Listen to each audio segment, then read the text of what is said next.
ជាតិគីមីពុលជូនសម្ដេចតេជោនិងសម្ដេចគតិប្រិទ្ធបណ្ឌិតនិងក្រុមគ្រួសារបានឧបត្ថម្ភដល់ការផ្សាយរបស់ទូរទស្សន៍ជាតិកម្ពុជានៅថវិកាចំនួន$200អាមេរិកសូមអរគុណអាយដាមប្រសាទចេស្តាតេជោសែនជ័យនិងដំបងពេជ្រចេស្តាមហាតេជោសែនជ័យទូគូទី36បានធ្វើដំណើរមកគូកងព័ន្ធទី2ហើយដែរដែលខ្សែទឹកខាងក្នុងមានឈ្មោះថាសម្រៃរាជសីរបស់រាជធានីភ្នំពេញខ្សែទឹកខាងក្រៅសវណ្ណមច្ឆាសវ៉ាមូលពេជ្ររបស់ខេត្តកណ្ដាលចាឥឡូវនេះមកដល់មុខវេទិកាកិត្តិយសនេះខ្ញុំសង្កេតឃើញថាទូខ្សែទឹកខាងក្នុងកំពុងតែដកខ្លួនបន្តិចម្ដងហើយចាចំណែកឯទូខ្សែទឹកខាងក្រៅក៏ខំប្រឹងបន្ថែមល្បឿនណាស់ដែរខ្សែទឹកខាងក្នុងសម្រៃរាជសីរបស់រាជធានីភ្នំពេញចាគាត់ដកខ្លួនតែបន្តិចបន្តួចតែប៉ុណ្ណោះទេចាឥឡូវនេះគឺថានេះខ្ញុំមើលទៅឃើញថាខ្សែទឹ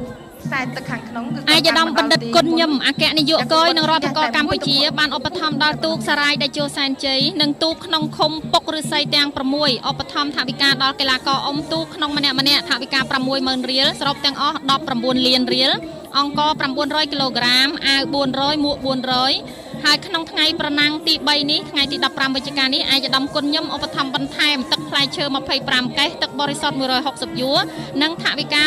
$1,50,000រៀលផងដែរ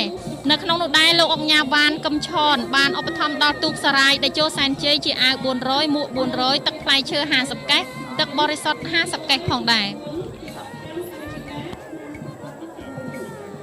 ទូគូទី37ចាខ្សែទឹកខាងក្នុងក្តាមប្រៃចាក្តាមប្រៃរបស់ខេត្តកំពង់ឆ្នាំងចាស្រស់បំប្រងតែម្ដងហើយអាវពណ៌ក្រហមមួកពណ៌សចុងច្រវាពណ៌សចាល្បឿនរបស់គាត់ពិតជាលឿនលយអស្ចារ្យគឺគាត់នាំមុខគេហើយចានាំមុខគេដាច់មួយទូកទៅហើយចំណែកឯទូកខ្សែទឹកខាងក្រៅគឺមានឈ្មោះថាបាសាក់សំហេងសែនជ័យរបស់រាជធានីភ្នំពេញចាគាត់ខំប្រឹងបន្ថែមល្បឿនណាស់ខ្លាំងណាស់ដែរប៉ុន្តែមិនទាន់ទេក្តាមប្រៃបានមកដល់ទីហើយគឺគាត់ត្រូវទទួលបានជើងជំនះទៅហើយនៅក្នុងថ្ងៃទី3ជើងទី1នេះគណៈកម្មការគ្រប់គ្រងទូកងប្រាសាទចេស្តាមហាតេជោ